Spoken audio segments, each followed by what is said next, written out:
Hey there, guys, and welcome to the Justice System podcast with your boy, the Max Justice, where I am judge, jury, and executioner of the greatest podcast in East London as we speak right now. And this show is brought to you by Blade Runner 2049, sequel to the much acclaimed Blade Runner back in the 80s by the one, the only Ridley Scott, starring your boy Ryan Gosling, Harrison Ford, Dave Bautista. Shout out Powerful Dave. And Jared Leto as well. This is, again, the acclaimed sequel to the original Blade Runner. So go and check it out now. That is Blade Runner 2049. And as well, this show is brought to you by a brand new sponsor that has just literally launched in the UK. Boom! Dollar Shave Club. For a small amount every month, you will receive quality, absolute quality stuff. And this time I have been graced by the good people at Dollar Shave Club with the executive handle.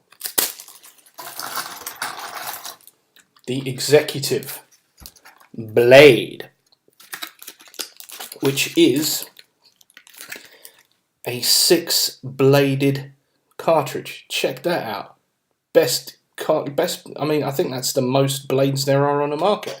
6 beautiful blades. Oh yeah. And of course, for anybody who is out there, you will know, if you listen to podcasts that are sponsored by Dollar Shave Club, they always talk about, BAM! Dr. Carver and his shave butter. And I think this couldn't have come at a better time because I'm in need of a shave. So go and check them guys out. Dollar Shave Club. I believe it's now .co.uk, but Dollar Shave Club, put in UK and you will get to the UK site. And check out their great stuff. And for a small amount every month, you will receive quality shaving cartridges. And to be perfectly honest with you, it really is saving money. Because the other stuff that's out there, it's very expensive. So check them out, find a price that suits your budget, and be amazed at the wonder that is Dollar Shave Club. And that's it. Let's get on with the show. It's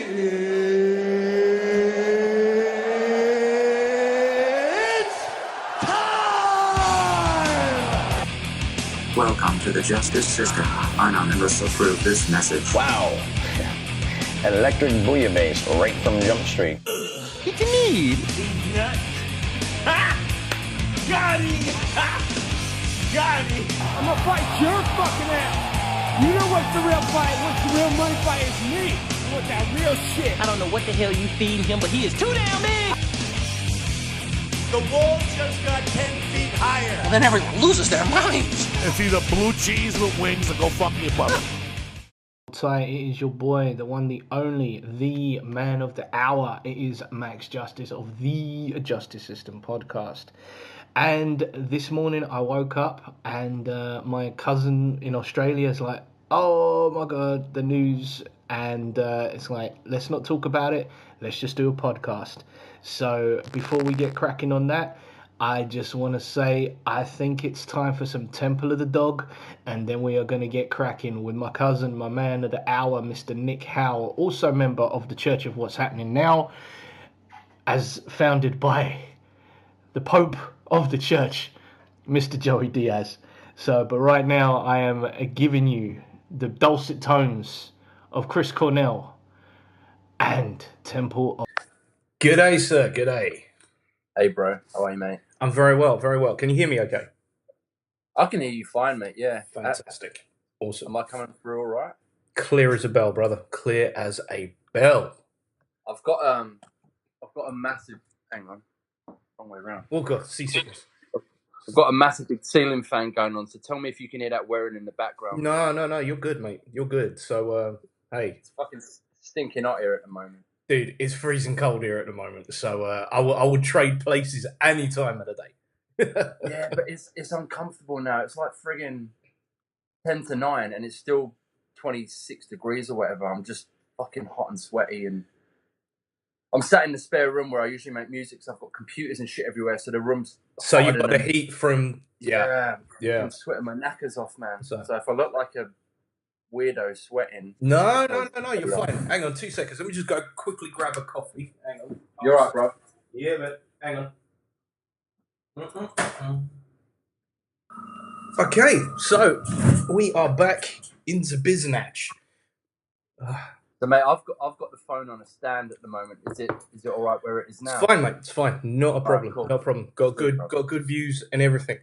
So it's crazy times. Waking up in London about 8 o'clock in the morning to hear the news.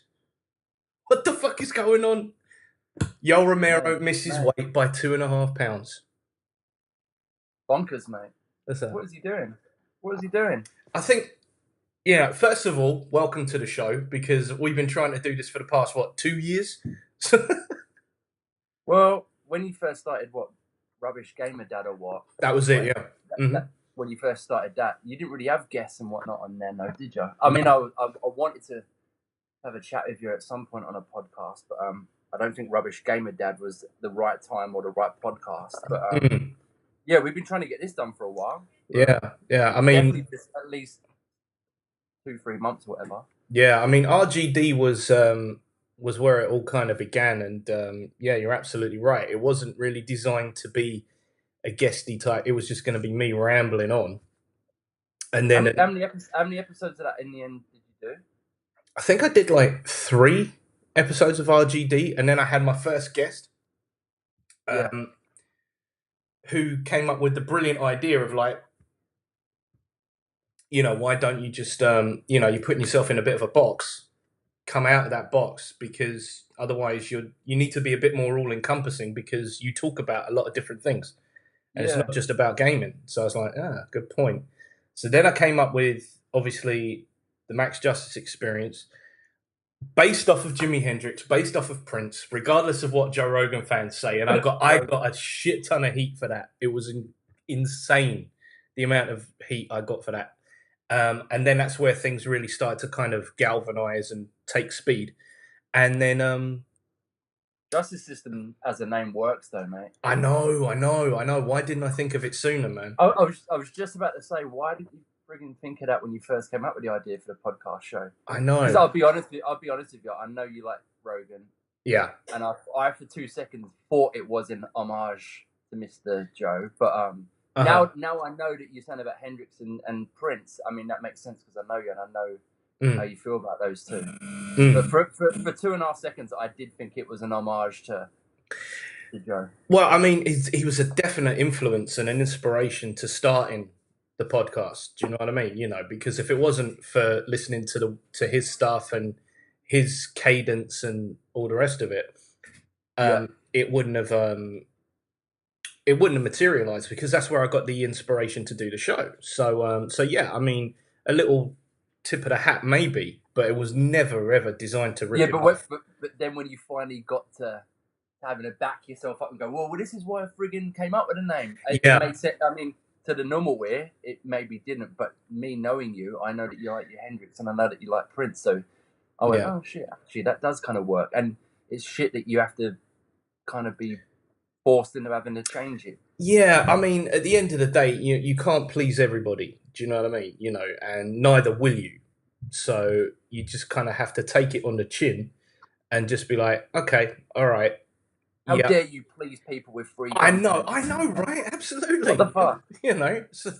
I give the shit away completely out of my own expense. And then people get the right to have a friggin' moan about your name. Screw it. Anyway, Justice System. Welcome to the internet. It works, man. It works. It works. I was, to be fair, when you first told me, I don't think you even told me. I think I went on Twitter and I saw you tweet out the first show under that name, which was Stand Up Fella from the film of the Blank. From the Unbookables. Yes. Oh, Jesus Christ. James Inman.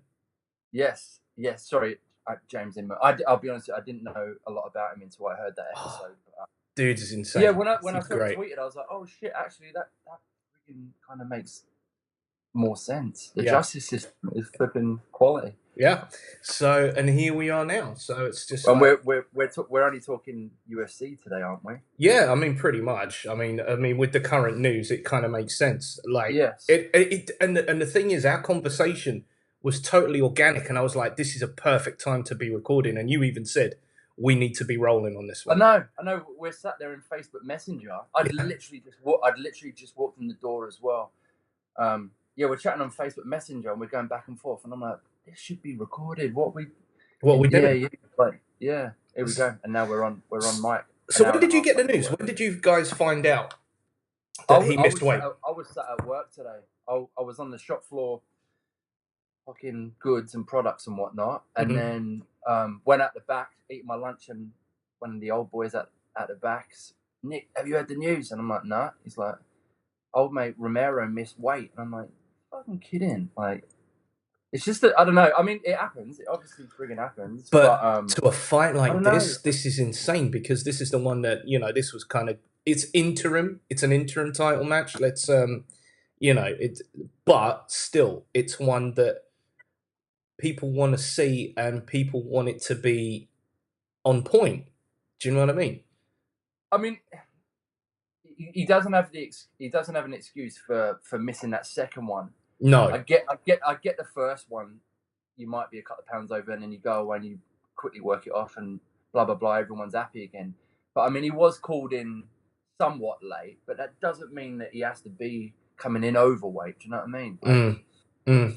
I mean, there's techniques, and everybody talks about if you've got the right diet and the right kind of. Like, I'll give you an example. Khabib. See, this is what happens when you listen. When you listen to Joe Diaz too much, do you know what I mean? Yeah. Khabib Nurmagomedov obviously had that brutal weight cut when he was. I'm glad you said the surname. I'm glad you did it. And didn't ask me. I love the man, but I do have trouble with the surname. I still don't even know. It's one you got Nurmagomedov. Do you know what I mean? So it's just, and then it rolls off the tongue, But yeah, when he was down to fight Ferguson, and then he wound up in hospital because of the weight cut, because he didn't have. How much did he have to cut though? Well, Ferguson's 155, right? Yeah. So, and he was battling down. I think he was walking around at about 170, something like that. So he had 15 to kind of peg down on. Oh my god. Yeah, that's a dangerous weight, man. You end up in trouble trying to cut the weight of that. But he learned, unfortunate as it was, he learned that he needed nutritionalists in his camp alongside. I mean, Khabib's a fucking animal anyway. Do you know what I mean? But the one thing that he probably didn't have in his game was the right nutrition. So when he fought against, oh God, the last fight that he's just oh God, my mind, fucking brain fart. I'll get it for you. Yeah, I'm just pulling it up. Hang on a minute.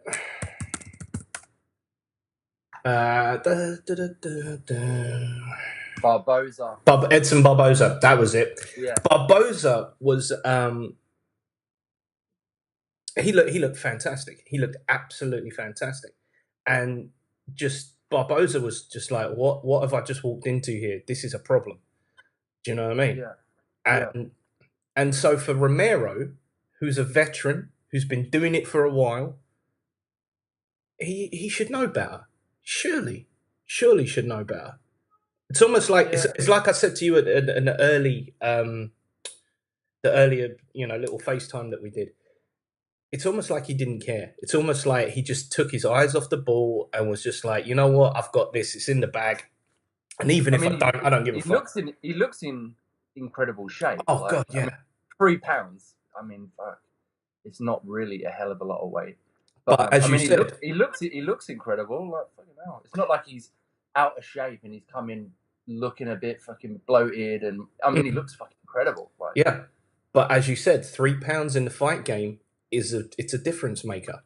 Yeah, it's not a lot of weight, but in the fight game, it's too much weight. Because now he's coming overweight after the what did he come in on the second one? It was like 0.3. 0.3 after 2 hours. We were joking earlier. What did he go and do for 2 hours? Yeah. I mean, he should have been on a treadmill in a sauna with a tracksuit on and a raincoat. Do you know what I mean? I bet they would. I've never had to cut weight quick, but what would a normal fighter go and do to cut 3 pounds? I mean, are they really needing to go and get the heavy suit on? I mean, Yeah. is 3 pound easier to cut quick, or is it? Well, it depends. It depends. It's a good question. I mean, I'm no expert in relation to weight cutting, but what I've come to understand is that the body carries a lot of water weight as well. So, and that's the reason why they say that weight cutting is very dangerous, because Rogan talks about it all the time in terms of dehydration. Because the brain sits in liquid. So the more dehydrated you are, the less fluid there is around your brain. You know, if you ever look at a newborn baby, or just a baby in general, when a baby tends to be dehydrated, their fontanelle, which is just around here, it depresses. Your brother's just had a kid, right? So the next time, hopefully, fingers crossed, it'll still be a baby. But the next time you see him, when a baby wants a drink, you always know, because the fontanelle is kind of concave. Yeah, right. And I've not had to learn all this shit. So I do. Oh well, hey, yeah, I've got three. Yeah, I mean, I've got three of them crazy bastards out there. Do you know what I mean? Well, as you say, if there's not enough water in the brain, and then you go in and start taking big blows. Yeah, exactly. Where, and Romero hits hard. Do you know what I'm saying? So could you imagine being dehydrated and fighting Romero, and then your brain's just going cocoon, cocoon, cocoon. Even though Romero's the guy we got problems with, but that's an issue. Again, never had to really cut weight, but is 3 pounds the amount of weight where you would come into dehydration, or?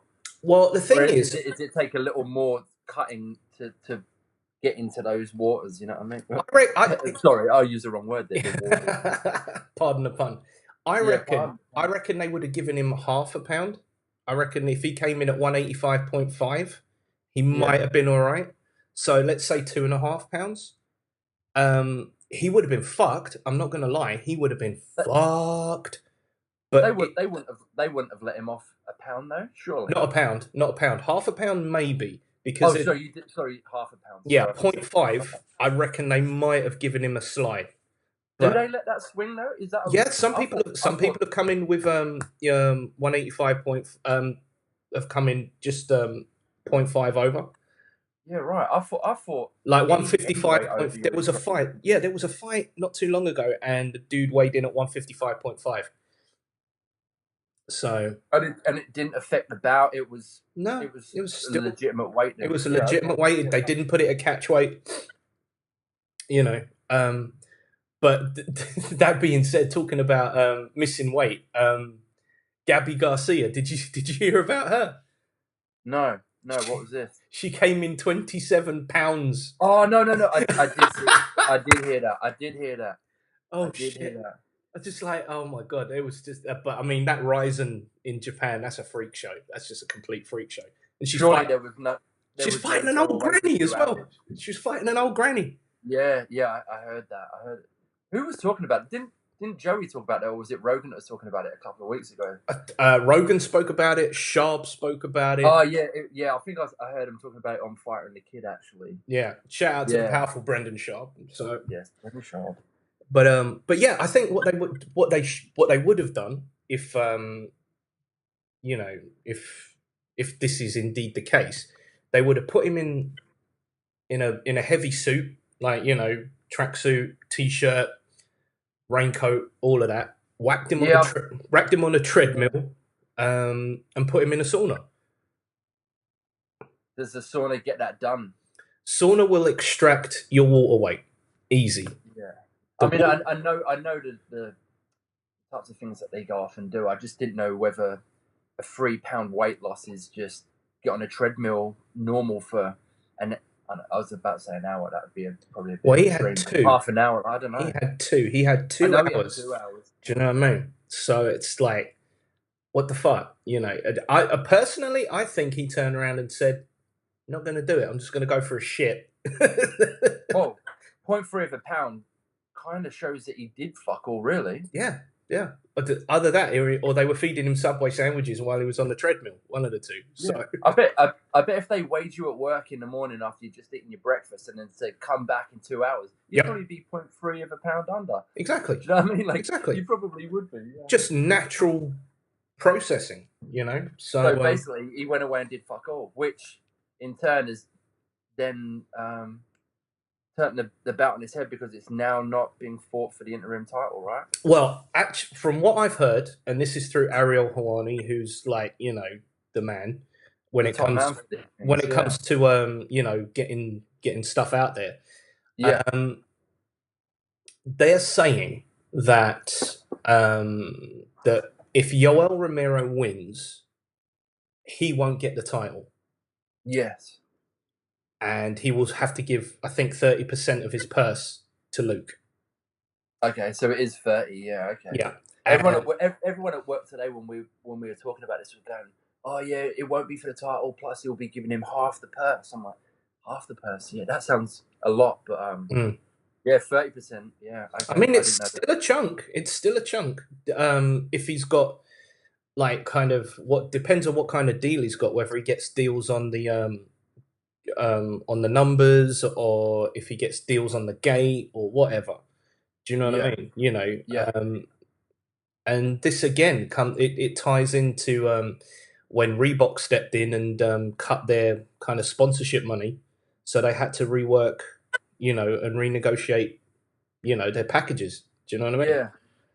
So, Well, I mean, at least we have now got the news that the fight is going to be on. I mean, when I first got home and it was all, I knew very little, and I first started chatting to you, I just read that the fight was fucking off, mate. Because I text you saying, "What the hell? I've just read the fight is not happening," and that they went away to hotel rooms to negotiate some different details, and they couldn't come to an agreement, and the whole thing was being scrapped. Which, what the hell happens then? Well, again, from Ariel, he said that Luke Rockhold has verbally agreed to the fight. Yes, now, and verbally don't mean shit until your signature's on paper.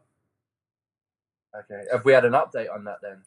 I haven't seen anything, but the one thing that I know to be is who would you have as a last minute, you know, literally last minute in relation to fighting Luke Rockhold? Let's have a look.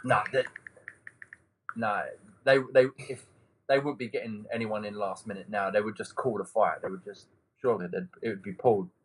Yeah. No, they're still saying that the fight is on. Yeah, well, I'm looking at MMA Junkie here. Yeah, and they're saying, they're just saying the fight is on, and then there was a tweet from Luke Brett Okamoto from ESPN, and he said per a source, but I mean, there's nothing to say that it's legit, announced, done and dusted, and it's happening. Yeah, so I guess it's just really a case of watch this space, and you know, fingers crossed that we get pretty crazy. Like I've read in the lead up to this, like a lot of Aussies traveling all over Australia, coming across to Perth for it. So I mean, you'd be pissed if you'd spent all that dough, go all the way over to Perth, and oh yeah, guess what? The main event's not happening. Not only is the home boy, who was the champ, gonna defend it in his backyard for the very first time, and everyone in Australia got disappointed with the news that he fell ill. Yeah. But then guess what? The main event's now being scrapped, and Mark Hunt's gonna possibly headline. Like, you'd be a bit pissed. Yeah, I mean, again, it's just, I really think that this sport that you and I both love is very precarious in its build up. Do you know what I mean? You know, the amount of good fights that have been announced and then lastminute.com get scrapped, like DC Jones. Do you remember when oh man, that was God almighty. And obviously poor, Robert Whittaker, being out of the game, and the amount of injuries that happened during training. I kind of understand why Cowboy Cerrone has said, I'm not doing it no more. I'm not sparring when I'm in camp. Yeah, because he just there's a lot of there's a lot of fighters that don't touch the sparring purely on the back of that. yeah, Just yeah. I mean, not risking it. when Rafael dos Anjos was supposed to fight Conor McGregor, Yeah, and he busted his leg, and it's just like, oh fuck, do you know what I mean? You know, and yeah, it's a really dangerous situation where you're putting your, you know, your livelihood, your career in jeopardy while you're training because you just want to be the best that you can be. I mean, these guys are fucking savages. These guys are insane. I mean, when I was talking to Eddie Bravo about Tony Ferguson and the training that he was doing, um, yeah, you know, he was talking about doing a lot of rolling, a lot of jujitsu, and you know, because Tony's jujitsu game is just like, you know, way yeah, up there. But again, Tony is a born savage. So, you know, there's a mindset. You know what I'm saying? It's like, you know, you and I, you know, a couple of guys, just regular dudes, will probably, you know, never have to worry about things like getting punched in the face, unless, of course, it's a Saturday night out and, you know, someone spills your pint. That's another story. yeah, yeah. But as a livelihood, not so much. Yeah, well, that's why I nearly said every, but a lot of fighters say that come fight night, that's the party time. That's the easy part. You know, the tough part of the job is the all sweating and aching and hurting in training camp leading up to those moments. That is they get in the octagon or the ring and that's the easy part. A lot of fighters will say, you know, like. Yeah, I mean, there's a really good documentary called The Hurt Business. Have you seen that? I've heard of the Hurt Business and I've got it on the list, but I've not seen it before. No. It's insane. It's done by the same guy who made Generation Iron. Oh yeah. So, and it talks about it's about Ronda Rousey. She's in it, but the main talk is about John Jones and Rashad Evans, their rivalry. But then it also talks about the part of the business that you don't think about and that you don't see.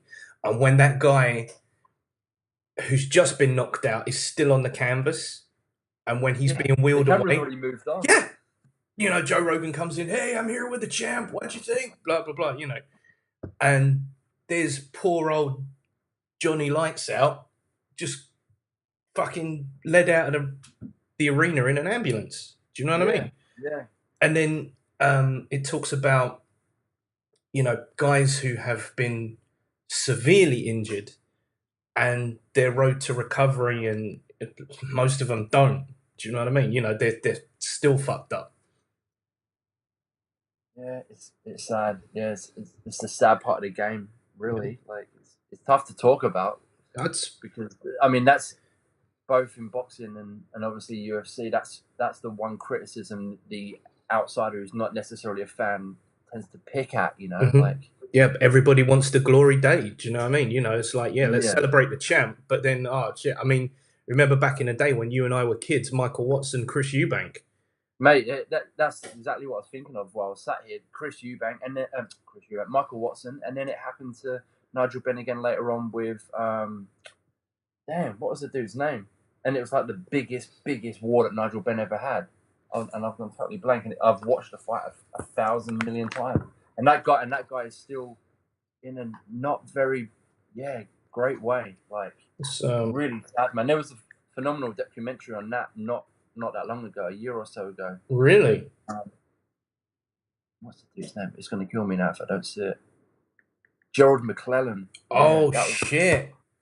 Man, that is one of the biggest wars you'll ever see, man. That is insane, that fight. Well, Nigel Benn was a savage. Nigel Benn was a savage when he, you know, and then obviously they had the Benn Eubank war as well, and you know it was, you know, those were the times, man. Glory days, man. The glory days of boxing. That super middleweight division was just entertaining, man. That's probably why I'm still into the fight game now, both boxing and MMA. Purely on the back of those fights, man. You know what? I really kind of dropped off with the boxing. Do you know what I mean? You know, because I suppose I remember that obviously the glory days of the King promotions, and even though what he did to the people on his roster, Do you know what I mean? Yeah. But Screwed people, man. oh, big time, big time, big time.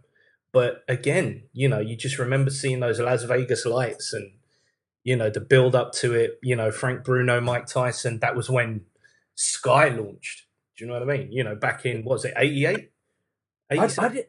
It would have been around then, surely. I didn't have Sky, so I didn't have the beauty of seeing all the glitzy, shiny American stuff. Me So neither. I was staying up late watching. I think it was ITV. Yeah, ITV had the boxing then, man, and it Yeah, was Friday night boxing. Dad waking me up on Friday or Saturday night, and Nigel Benn's fighting, and I'd sneak up and watch him fight. Yeah, Michael Watson, McClellan, and Eubank, and yeah, that's why I'm sat here now talking to you, because of those days and those fights, really, man. Like, I mean, and yeah, Nigel Benn was in 2 wars where two guys were seriously hurt, man. Oh no, sorry, no, he wasn't. Michael Watson was Chris Eubank. Sorry, yeah, my Michael bad. Watson was Chris Eubank, That was a and slip up. Yeah, yeah, no, that's. But again, the amount of years that have gone by, and Michael Watson, even though he's made progress, still not the same guy. Still not the same guy. He's in incredible shape now, though, man. Have you seen him? He runs marathons. He runs the marathon. Yeah, He runs the London Marathon. The dude is an absolute warrior, man. Savage. I could barely run to get the paper. Do you know what I'm saying? For a few years after that fight, he was not good, man. No, I really thought that, you know, because I thought that he was going to be wheelchair bound for the rest of his days, because he was in a chair for a while, right? He was, yeah. I remember London Tonight doing a little piece on him, and they were in his. I think he was living with his mum or something like that. His mum was his full-time carer after that fight, essentially, and he was kind of talking, but he was, you know, you could see that it was a struggle, that, you know, he was drooling a bit, and it was just oh, fuck. I remember being, how old would I have been? I would have been young, man. I was like 12 or 13. I remember it really sort of affecting me at the time, because I watched that fight and you knew he was in a bad way going out of the ring. Yeah, when everybody stormed the ring. You remember that, when they just all came in, and everybody was like, make room. You know, this isn't, you know. It was not good. And I remember, it was a big thing on the news. And I think the first time I saw him make an appearance after that fight, I think he did like a sort of getting clapped on the field at Highbury or something like that. I think he walked on the field before an Arsenal game or something. And I remember, like, even the look on his face, he just looked very different, man. Like the lights were on, but no one was home, type kind of thing. Well, just even his features, man. I just remember it he looked physically quite different. It was like he kind of it was almost like he had a stroke. Do you know what I mean? Yeah. Because like Bell's palsy type kind of thing, you know, where his, you know, his face was kind of lopsided a bit. But I think that with this is going to sound really fucked up, so, and please, people who are listening, forgive me, but I think these moments, as tragic as they are, they give rise and inspiration to the medical field to look into things like concussion, to look into things like brain trauma.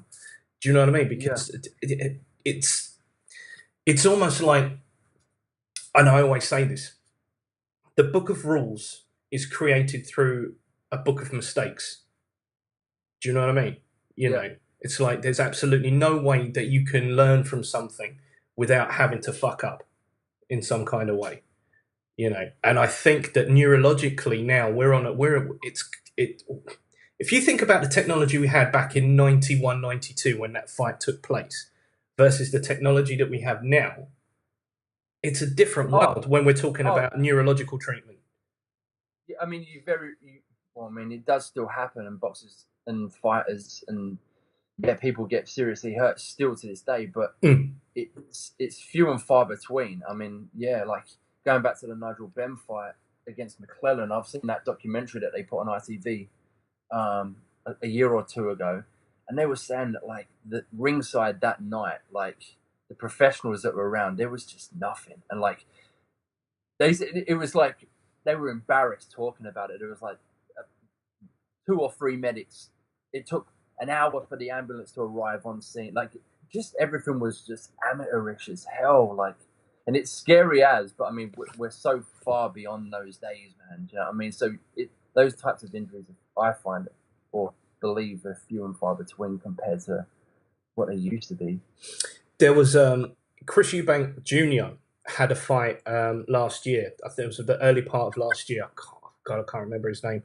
But his dad cornered him, and there was I know the fight you're talking about. you know the fight I'm talking about, right? Okay, and there was a He part. said, "Don't punch him in the That's head it. or something," right? Leave his head alone. He said, leave the head alone. He said, just keep going for the body, because he's still haunted, because he knows the power that his son has got.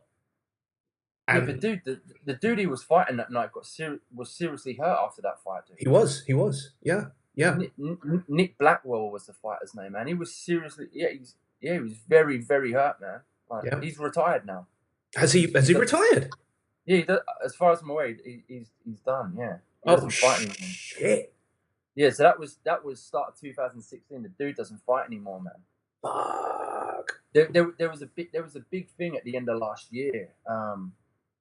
He got caught back in a gym sparring, and he took a couple of big shots, and he was warned. They were like, "You're gonna end up with brain damage, man. Like you got away with it the first time." Like he was in a bad way, man. I remember papers and news the next day. Like he was. And that was just through he was sparring. not He was just taking mad shots. Well, no.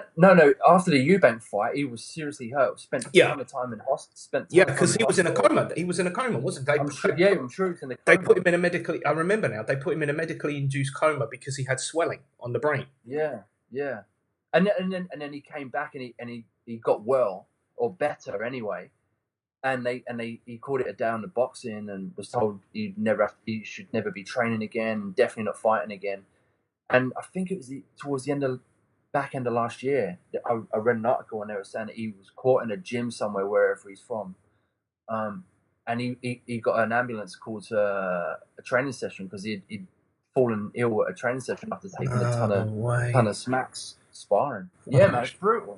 Jesus. And I saw a couple of comments and tweets going out from other boxers, and they were just like, "He's a really nice dude, but that's a stupid move going back in the gym, man. Like, what is he thinking?" But again, it's looking at his box rec page here. It status inactive. Yeah, he's definitely done, man. It's like, you know, I don't know, man. It's like being a carpenter and you lose your right hand, and it's like, well, that's your woodworking days done. So he's trying to use his left hand. Do you know what I mean? Yeah. And that's a bad idea. That's a bad idea. Oh God, that hurt my head just thinking about it. Yeah, man. Do you know what I mean? You know, young dude as well. What's he trying to prove? Do you know what I mean? It's just like, come on. You know, I remember thinking about it at the time. It must just be that, I don't know. It ain't over. It ain't over. All he knows, and he kind of misses it a bit, you know? Like, he just, yeah. What do you reckon he's gone underground? The what, sorry? He's gone underground fighting. I don't know. I don't even want to speculate. Let's not speculate on that, indeed. Wait, going back to the Romero Rockhold thing. Mm-hmm. Did I hear something or read something right about it got a bit spicy on stage at the weigh-in or something? I heard that. Apparently, Romero was salsa dancing during workouts and stuff like that, and I think Rockhold was taking a piss. I mean, let's have a look, see what's going on. Is that what he was doing? Oh, okay. Let's have a look. Hang on a minute. I saw the initial stare down at the media day. It was good, and I liked the look of Rockhold in the stare down, man. Like there was this one moment. I was talking to someone at work about it today. There was this one moment in the stare down where he gives Romero this look, and he almost sort of like starts going on tiptoes, looking down at him as if to say, like, I'm the big boy here. Like, let's not forget that. Like, there's a great moment in the stare down. There's one moment in the stare down that is absolute gold. He gives him this look like, I'm the daddy here. Like, don't fucking forget that. Do you know who I'm looking forward to hear a response from? Go on. Michael Bisping. I want to hear what Michael Bisping talking about Romero, because you know those two are serious rivals, right? Yeah, they do. Yeah. I love They you, do. Michael. I love you. And Funny enough, he did that video in Cuba, shitting all over the Union Jack. Romero did. No, I've never seen that. You haven't Never seen seen it? that. I'll send it to you. No, I haven't It's on seen his it. Instagram, so All right. it's Okay. insane. Just because Bisping, I think he spat on the Cuban flag, or he did something. I don't know, but Bisping did. yeah, Bisping's a gent, man. Bisping is a gent. yeah, no. He did it to wind up Romero big time, and I think it worked. I don't remember seeing that shit. I missed that. Yeah. So something went down where Bisping desecrated the Cuban flag. So Romero did his shit. I'm sure he'll have something to say. I mean, Oh yeah, he's working for Fox on the fight, so he's going to be making a comment Yes. about it at some point. Yeah, he's I mean, rubbing just his- before we got talking about it on Facebook tonight, I walked in and I think there was like a replay of I think it was the weigh-in, and it was right at the very end. Mhm. And he didn't he wasn't making too much comment on it then, but he was just they were talking about Mark Hunt, funny enough. So I maybe had missed something that he might have said, but I don't know. Is Mark Hunt on the card? Yeah, it's his second biggest fight. All right, so it's a co-main event. Okay. Yeah, he's fighting Blades. Oh, he's Ruben Blades. Man. Oh shit. Oh, okay. It's gonna be a fucking. It's gonna be a barn storm, burner. mate. A barn burner, Yeah. bro. It's gonna be a. Oh, come on, Man, the other one on the card. I don't know if you would have seen him fight, man. He made his debut on that Sydney card that I went to last year, the fight night in Sydney. His name is Tai Tuivasa, but everyone calls him Bam Bam. Big dude, man. He's from I think he's from like Penrith or Blacktown place in Sydney here. And yeah, he can bang, dude. Like his first one in Sydney was. I'm looking at his record man. now: 8 wins, no losses. 100% of them, all of them by knockout. Yeah, man. Oh, yeah, he prides himself on not going very long, man. Like he knocks people out quick, smart. Cyril Asker. I don't know Cyril Asker. That's who he's fighting. I've seen Cyril Asker fight a couple of times. I mean, he doesn't stand out. Really? Memory. Who was the last dude I saw him fight? There was one big fight, but I don't know his fightography very well. Yeah, 9 wins, 3 losses, 44% of them coming from knockout, 33% on a submission. So his knockout game's bigger than his submission game. He can scrap, man. I've seen him submit people though. Yeah, but you know what though? He can definitely scrap. You know these. Oh man, this Tai Tuivasa guy. Jesus Christ, he looks scary. He looks scary. Check the knee that he knocked the dude out in Sydney with, man. Check the knee. Brutal, mate. Brutal. But what I was gonna say was that was his debut. This is his second fight, man, and he's on the main card. Hang on a minute. Oh my god. Oh shit. That was brutal, man. I was there. The place went nuts, mate. Was that on the preliminary card? That was early in the day. Yeah, so that was a preliminary card. I'll have to go back and watch that because oh fuck, that knee was insane. He's gonna be a star, man. I tell you what, the Sydney fight night I went to, the dude that had the most fans there was him. The place went absolutely bonkers for him, man. Wow. Easy. Wow. Yeah. So he's got a massive support. So he's kind of got that kind of Mark Hunt kind of mentality in relation to the fans in Oz, or would you say it's bigger? I've noticed in Australian MMA circles, like people are excited about him, and people certainly know, and a lot of people seem to know who he is already. Considering it's his UFC debut, I don't know what he'd done prior to that. He's obviously had 7 fights prior to the UFC one, but I certainly didn't know about him. But when I went and saw him at the fight night, easy, the place went most bonkers was for him, man. Wow. Easy. So now it's just a case of, is he marketable? That's the question. Do you know what I mean? Well, he's already making fucking crazy funny comments and stuff. Like there was an article on, I think it MMA Junkie this morning. Let me have a quick look. Oh, there goes the mouse. No, that I nearly just spilled my Coke all over my machine. I'm like, oh shit. So, What did he say? He was like, hang on, yeah. He plans to do the bare minimum at UFC 221, and then I'm off to the bar. Yeah, what did he say? He was like, the actual quote is, I'm going to try to keep it bare minimum. I'm going to get in there and get out of there. As soon as I get it done, I'm off to the bar. nice. I like him already. I like him already. Aussies like characters like that, but yeah, I don't know. He's he's definitely a big character. Like the few interviews I've seen with him, like he's a fun dude. Like if it goes well for him, he could be a little star. But I was just blown away that he's on the main card on his second fight. I know he's in Australia in his backyard. Now, main card on his second fight, man. Interesting that you say that, because I mean, look at where the UFC is now. It's definitely not the same UFC that it was prior to the $4 billion buyout. And they're looking for stars. They're looking for the next Conor McGregor, and you could see that with the Stipe Miocic, Francis Ngannou fight, right? Yeah. You could see that they were trying to ride the hype train with Francis, and Stipe was having none of it. No, we know he was.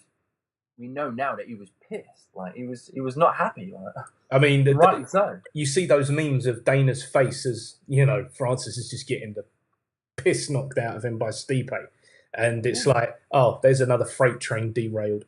Do you know what I mean? There was a nice little story to ride on with Francis, man. Like, yeah, absolutely. I love Stipe, but don't get me wrong. That would have worked quite nicely for the UFC if Francis had won that fight. I know, and I think, you know, we're sitting here as armchair pundits, but, you know, we might be having a completely different conversation had Francis won. But ultimately, he didn't. But again, his story... He never looked like winning. Fucking hell. He never looked like winning that fight. Oh my god, really, he was just mauled. It was like when Khabib fought Michael Johnson. He just bullied him, man. He just bullied. Yeah, he was just smothered. That's how I can describe it. Yeah, he just, apart from a couple of haymakers from Francis that were thrown through. First round, Francis bullied, man. Yeah, first round, Francis looked tasty as fuck, and then after that, you were like, second round, oh, slowing down. Third round, it was over in the third round, really, because Stipe just knew he's got no wrestling. He's got no wrestling defense. He's got none. He looked knackered, man. He was blowing out gas. Oh, and that's why I draw the comparison to Khabib Nurmagomedov versus Michael Johnson. In that fight, Khabib was just like all over him, and he was just kept saying to Michael, "This is my time. This is my time." It's just like, give up, tap. Do you know what I mean? You know, he was just fucking him up, and Michael Johnson was just like, you know, what's happened to Michael Johnson, man? I used to really like that dude. He's fallen off, eh? He went down to 45 and got fucked up. He got beat the other week when he was like heavy favourite, man. Yeah. I had money on him.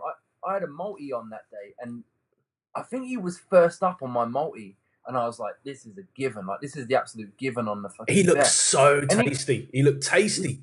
Do you know what I mean? And he was shredded. 145. And then, night. Yeah. Is he coming back? Like, is he done now? What's the go? I don't know. I guess the only person that would know would be Michael, and there's been no comment. So, tweet him, man. Get him on the show. Find out. Well, yeah. But like Mike, man. Mike, what are you doing, bro? But because he had the Nate Diaz fight, which was insane. I loved that fight. Yeah. Oh, such a good fight. And and then after that, it just all seemed to just go. I liked him from Ultimate Fighter. Yeah. I mean, like I said, he's a tasty dude, but I think he's just maybe. I think Chuck Liddell said it, and Cowboy Cerrone concurred. You've only got so many in you. Yeah, that's arguable. You know, Chuck Liddell had a chin from fucking hell, and you know, could take it, and then bada bing, bada boom. Got knocked the fuck out by what's his face? He's in the Expendables, Randy Couture, Randy Couture, yeah. and that was it. That was when you kind of saw that the Iceman was thawing out. And Cowboy Cerrone said it as well. He said, like, there's only so many times you can punch that card. Do you know what I mean? And maybe that's what's going on with Michael. Maybe, I don't know. It was a shame because it was his debut at 145. Sorry, say that again, mate. Sorry, I was going to say, has there been any talks or any news of any potential next fights for him though? Like, is there anything on the cards for him? That's what I worry about. I'm like, I don't even what would be next? Oh. Well, I think what they might do is he might get bumped down to preliminary, maybe, or first fight of the night. Do you know what I mean? Because that's when your star's on the decline, that's really where it kind of goes. Do you know what I mean? You then got that's harsh, isn't it? But again, do you want to just see people watch you to fall over? Do you know what I mean? Yeah. Dana White's a businessman at the end of the day, and he's got to make fights that people want to see. And if you've had 3 losses consecutively, it ain't a good look. No, it's not. It's not. So I mean, he's still in great shape, and let's not deny that. He is in great shape. He's in phenomenal shape. But is his chin? There's been moments in the past couple of fights where he still looks, as you say, he looks tasty, man. Like, aside from his physical look, he is still in tasty nick. But I don't know. I just, as you say, 3 losses on the spin. I worry about where. I mean, his last fight came. He had to submit. He had to tap. That was his last loss, right? Okay. So does that mean that he goes back and starts learning submission? Defense, I don't know where his jiu-jitsu game is at. Do you know what I mean? These are things. I mean, look at what happened. Conor McGregor, Nate Diaz, right? Okay, Nate Diaz took him down into the murky waters, and what's the first thing that Conor did after that fight? Went and learned jiu-jitsu, like got his jiu-jitsu game up, and then when he went back and fought him, he knew that he's not going back on the ground again. Yeah. He's just like, get your ass up here, mate. I'm not going down there. That's it. You do not go where the snakes are biting. You don't. Yeah. So, I mean, again, it's a question of what is the way forward for Michael Johnson. I personally think that he does have another shot. He's got some. I reckon he's got something else in him. I just believe that he needs to work on his submission defense, and see where he goes with that. Because as we both have concurred, he's a tasty fighter. He just, he just needs to get his camp in order. Yeah, I don't know where he's at. That's what I was kind of asking you, just going, what do you know, and is he coming back, or do you think he's coming back? I guess time will tell. I reckon 6 months.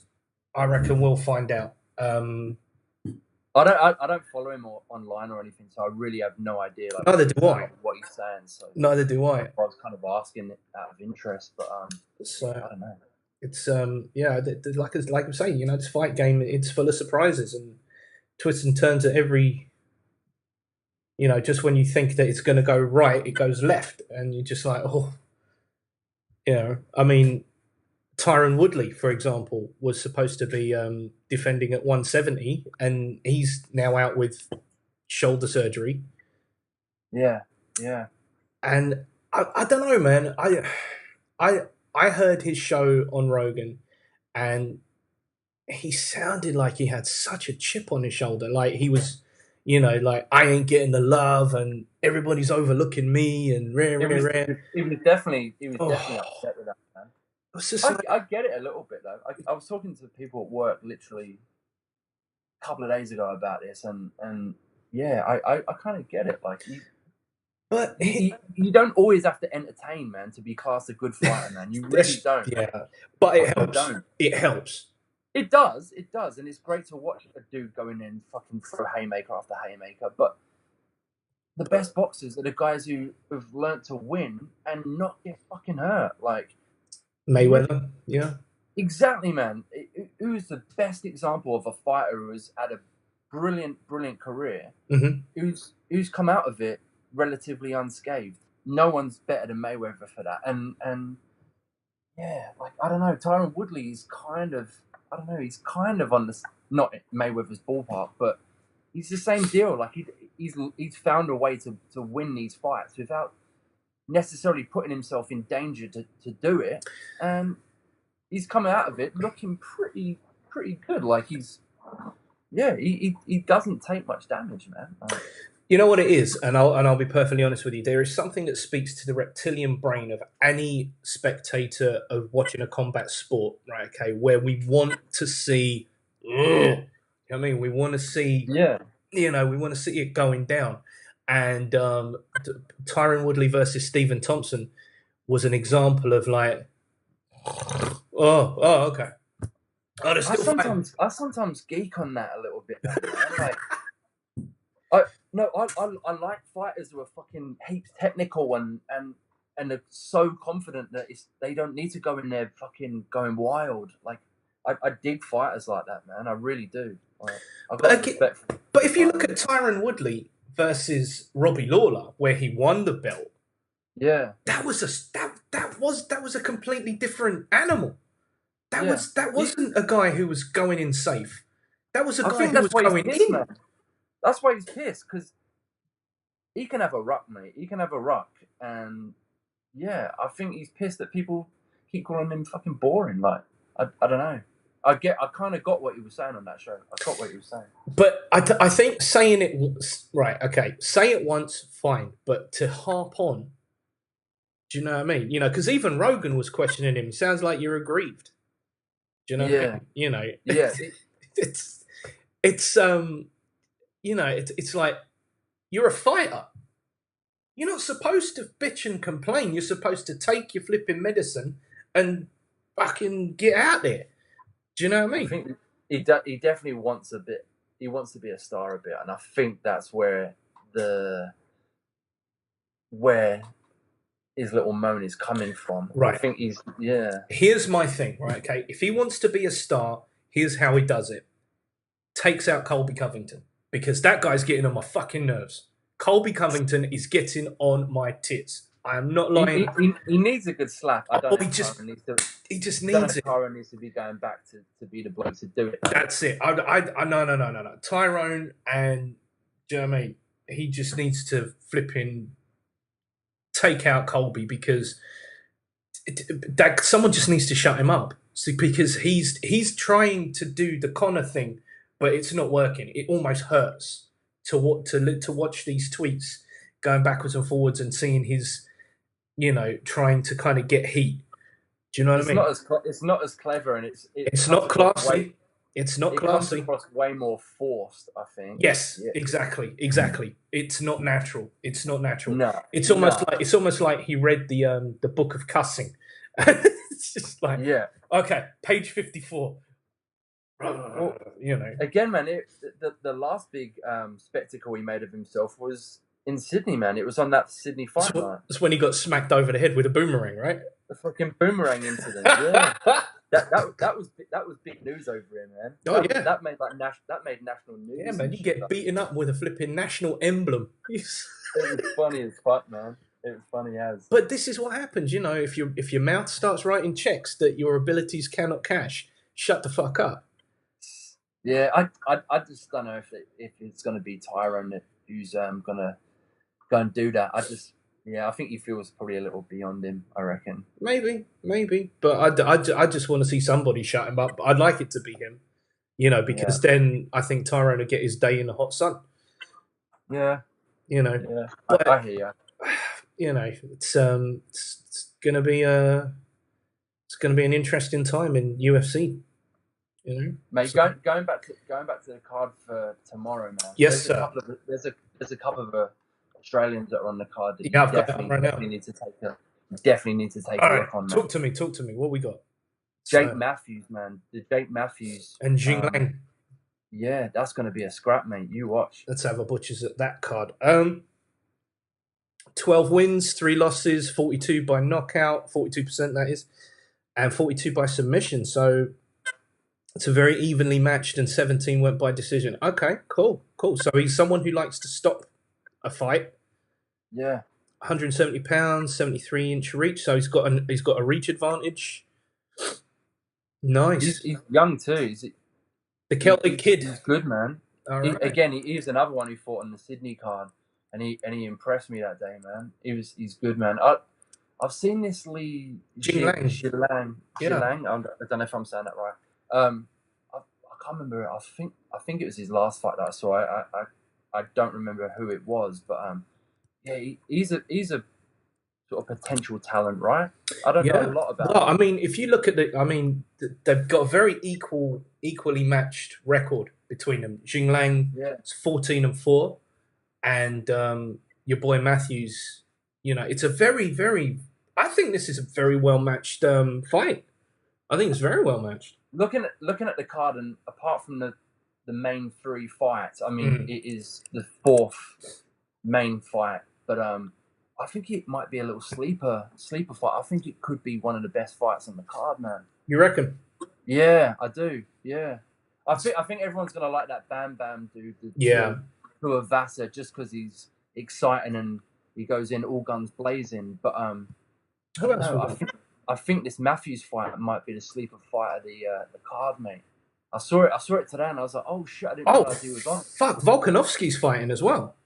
Yeah, he's a love Alex. Alex is the shit. I love him. Why is he on the preliminary card? Why haven't they put him on a main card? He's got main card skills. He's 16-1.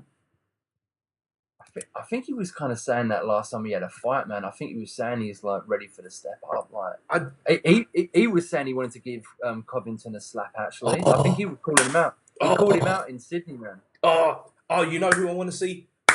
Mike Perry and Darren Till. Darren Till's year, mate. Darren Till's year this year, man. That's our boy. That's our boy right here. This is the next step this year, man. It's a big year for Darren Till, man. Man, I want to see that fight. Oh my god. Oh, I hate Mike Perry. Hate him with passion. Do you know what I mean? It's he's he's a savage and all of that nonsense, but boy,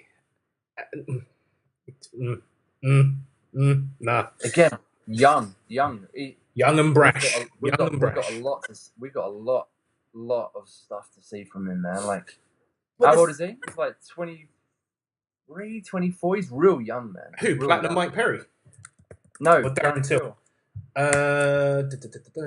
Yeah, he's right. So Mike Perry's 26. I think Darren Till is 23. 25. Oh, okay. He's a Christmas Eve baby, apparently. So he's savaging people, though, man. You know what it is? He's a real student of the game as well. He trains in Thailand. Yeah. He's a proper. He lived in Brazil, and he lived in Brazil as well. So he's got all of it going on. Straight up savage. Do you know what I mean?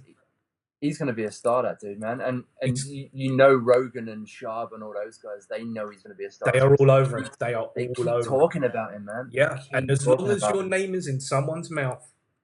Yeah. I mean, look at us. We're talking about him, and we're nobodies. Do you know what I mean? So it's just like, no disrespect, Nick. It's just like... He's savage cowboy, man. He's savage. I know. Oh, my God. I thought that was Cowboy Swan Song. I did, and then to hear that, no, I'll be back. So he loves it though.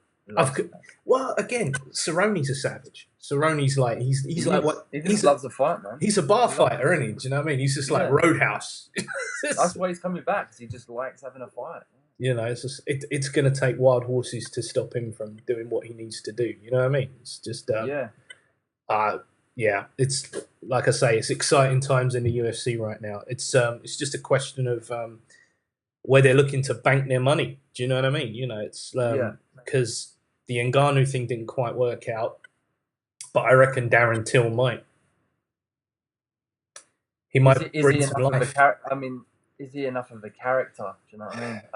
I don't know. I don't know a lot about him as a bloke, really. I know that he can have a fight, but I don't know if he's the right character to be star for him, but But again, you know, I reckon with the right kind of, you get the right kind of people behind you, you know, you can be built up.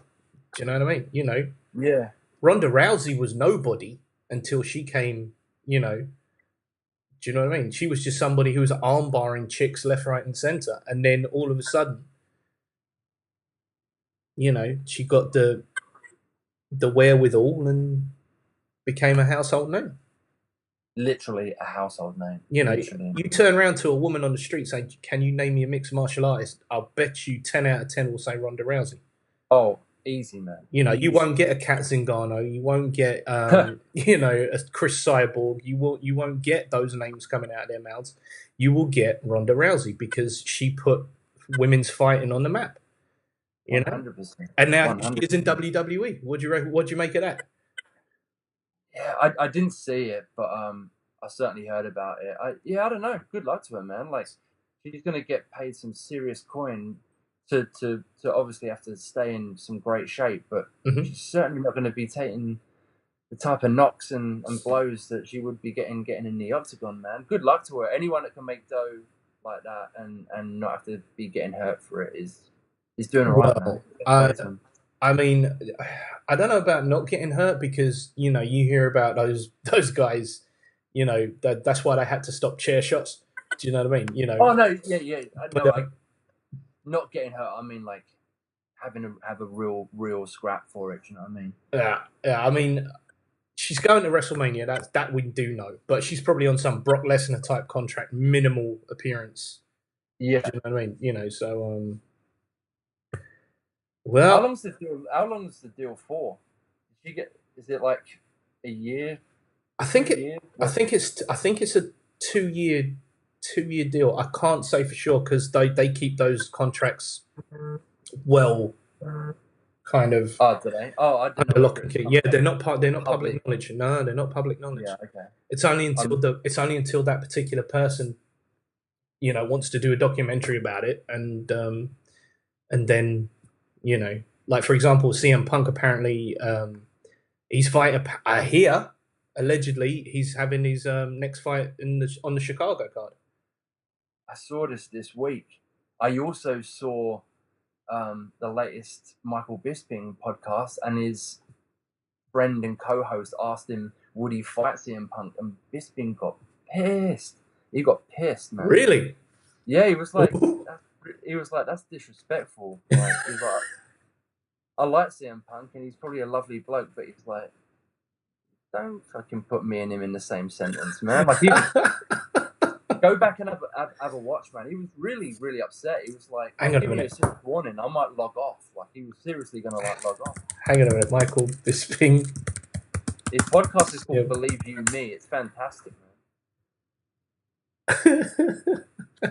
Yeah, it's funny you say about CM Punk because he got asked about it this week. The dude was going, well, you've got probably one fight left. You're going to earn as much coin as you can. Why don't you just go and fight someone like CM Punk? And he was like, "You taking the piss?" Like, Yeah. it's like, well, it makes total sense. You'll beat him up. You'll make tons of money. Why wouldn't you do it? And he's like, because I've got more respect for myself than that, and he's not in the same league as me. It's that, and do you know what? There is truth to that statement. There is, Yeah. and I love CM Punk. I love that guy. I love him to death. But Michael Bisping's a flipping veteran. Do you know what I mean? That's like that's like wheeling out, I don't know, George Foreman to fight, you know, some up and comer. Do you know what I mean? You know, he deserves a better bow out than that. Yeah, he deserves. That's he what deserves.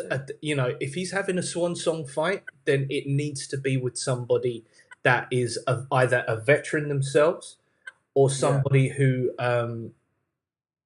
you know, has got, you know, like for example, Yoel Romero. That's going to be a fucking insane fight if it ever happens. Yeah, I don't know if Bisping wants to have an insane one though, does he? Coming from those comments he made the other week, where he was like, "I don't even know if I'm going to have another one."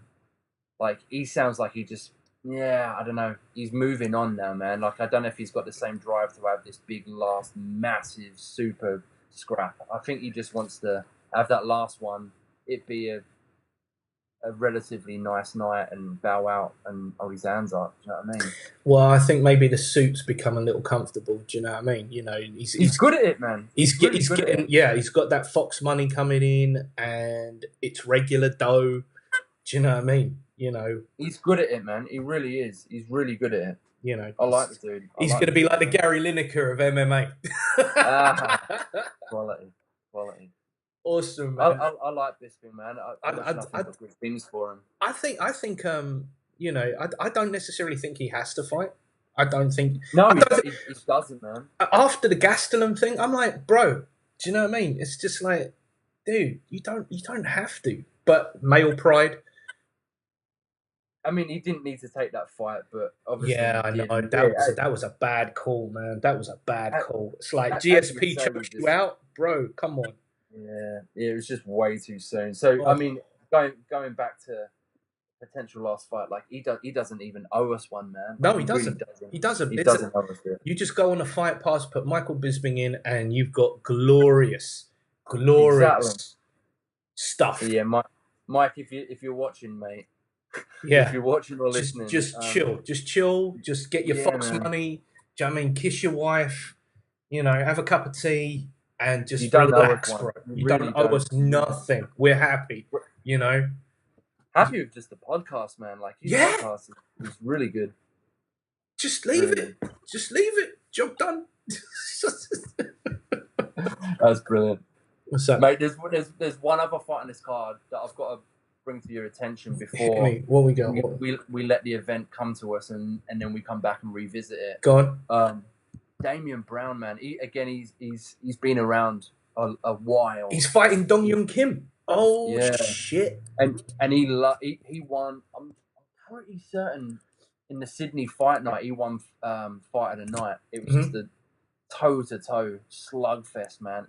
The fight finished up last 2 minutes. Just two men just swinging and swinging. It was the place went nuts. But yeah, I would imagine this fight here against Dong Hyun Kim will be pretty similar. Like I've not seen too many Damian Brown fights that haven't been wars. I reckon that's another good fight on that card there, man. His submission game is strong. 47% taken out by submission. Yeah, but he's 17-11 though, bro. Yeah. He's not storming through people, but his fights are always entertaining, and that's what I'm saying. Have a look at this one tomorrow. It's the highest fight on the prelims, but yeah, it'll be entertaining. I guarantee it, man. I guarantee it. So I reckon this we should do this as like a two-parter. Do you know what I mean? We should obviously do what we're doing now, and then we'll come back on after the fight, and then be Monday. Yeah. What do you reckon? Yeah. That's kind of what we half discussed, really, wasn't it? Fantastic. That we would do this. I mean, we said we were just going to talk the weigh-in and the weight cutting and whatnot, and look at what we just kind of got off weight cutting. Indeed, the lack of weight cutting. Yeah, but, we went way left field, and that's cool. But we'll come back and talk the card on Sunday, Monday if you want to, man. Yeah, man, let's do that. I mean, you're rocking the UFC game as well. You got UFC 3, right? I still got to get it. I've got UFC 3. Right. Okay. Difficult, man. It's really difficult. Tell me, what is it? What are the changes that you found that I mean, the actual stand-up part to it and the mechanics of the stand-up are fantastic, but it's just bloody hard, mate. I'm not winning many fights. So this isn't just a button masher, beat him up. No, you got to be technical. If you button mash, you're gonna get knackered pretty quickly, and you're gonna get knocked out. So you're gonna. That's the one thing that's really hard to control. The stamina, like the stamina on it, is just brutal. Oh, okay. I've found even just sort of standing back and waiting on the fight and picking my shots. I'm still getting to the end of the second round and my fighter's like swaying. Woozy. Oh, yeah. I don't really know how else I can fight. Like, So, I'm sorry. what's the roster like? It's vast. It's vast, man. Yeah. Yeah. So they've opened it up. Yeah, there's shitloads of fighters on there this year, man. Shitloads. Winning. They've still got the cheeky little like Bruce Lee's and stuff in there as well. Bruce Lee, Mike Tyson. Maybe you can buy a Tyson on the store or something, but he's not displayed in heavyweight or anything like that. Okay. But Bruce Lee pops are. He certainly pops are. So he's an available fighter and you don't have to buy him? I think you got him for free if you pre-ordered it or something like that. But Gotcha. I think if you didn't, then you can purchase him, yeah. Okay. And career mode apparently has had an interesting revamp. It's really good. It's definitely very FIFA and Madden career mode style-y. So like the rise to fame, blah, blah, blah. Yeah, it's just, I mean, you start from scratch and have to work your way up to being a star and whatnot. But the animations in between are pretty cool. Nice. The training and whatnot's really cool. But again, it's really hard. Great. I'm just not winning. I'm just not winning many fights. Is that when you're fighting with known fighters or in your career match? No, this is my career mode. Well, they say that apparently you're training. This is based on what I've read and what I've kind of seen on IGN and stuff like that. That the way that you win affects the way that you fight your next fight, and the way that you train affects your next fight. I mean, you've kind of got full control of it, depending on what sort of bank you've got. I mean, you can choose to have a wrestling gym camp, or you can have a jiu-jitsu camp or a boxing camp, and you can change that every fight. Oh, right. So you do have a lot of control of it in that sense. But yeah, I don't know. I haven't found the key. I don't know whether to go out all guns blazing and try and knock them out early, or try and hang around and pick shots and do it slowly. Neither seem to work. I'm just getting battered, man. I'm just getting absolutely hammered. Well, I think persevere. Have a good come, man. I'm not even a rookie, man. Like I think I'm like fucking 5-4 or something. Like I'm 9-10 fights in. Oh shit. Yeah. I'm a fucking middle of the road journeyman. Love it. I'll have to post my character's picture, man. It's funny as fuck. Do it. It's funny as fuck. My head looks massive in it. It's brilliant. Have you done a scan of it? A scan of your face, or have you? Well, luckily I didn't realize. Oh, I didn't remember, but I think on like an ancient version of FIFA, I did like a face scan for EA Sports or something. Right. And it remembered it, and it used my face scan for UFC. Oh shit! My man come up, and I was like, oh shit, he looks proper like me. Come on. But obviously, he's got my mush, but with like with a hench body, with a good body. Yeah. Nice, awesome. All right, bro. Listen, we've just done 1 hour 15 minutes. My God, wow! That just flew by. Yeah, that was good. It was good chatting to you, man. Man. We'll revisit the actual fights and talk about what happened and what may not have happened. Yeah, man. Sounds great. All right, dude. Winner, chicken dinner, all the way. All right, man. I'll speak to you soon. Thanks for giving me a call. No worries, Nick. No worries. It's always a pleasure. Cheers, bro. All right, I'll speak to you soon, mate. See you, man. Bye. Take care.